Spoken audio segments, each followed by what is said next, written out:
അതിനിടെ ഖത്തറിൽ കഴിയുന്ന ഹമാസ് തലവൻ ഇസ്മായിൽ ഹനിയെ തുർക്കിയുടെ വിദേശകാര്യമന്ത്രി ഹക്കാൻ ഫിദാനുമായി കൂടിക്കാഴ്ച നടത്തി.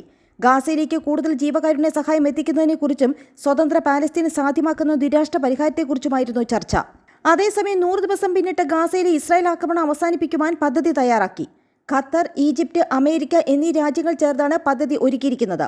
യുദ്ധം അവസാനിപ്പിക്കുക, ബന്ദികളെ മോചിപ്പിക്കുക, പാലസ്തീൻ രാജ്യം രൂപീകരിക്കുവാൻ സാഹചര്യമൊരുക്കുക തുടങ്ങിയ നിരവധി കാര്യങ്ങൾ ഉൾക്കൊള്ളുന്നതാണ് പദ്ധതി.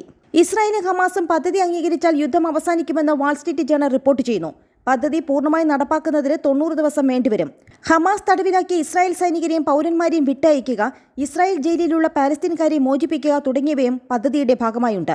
ഗാസയിൽ നിന്ന് ഇസ്രായേൽ സൈനികർ പൂർണ്ണമായും പിന്മാറും. ഗാസയിൽ പാലസ്തീൻകാർക്ക് യാത്രാ സ്വാതന്ത്ര്യം നൽകും. ഗാസയ്ക്ക് മുകളിൽ നിരീക്ഷണ ഡ്രോണുകൾ പറപ്പിക്കുന്നത് അവസാനിപ്പിക്കും. ഗാസയിലേക്കുള്ള സഹായ വസ്തുക്കൾ എത്തുന്നത് ഇരട്ടിയാക്കും.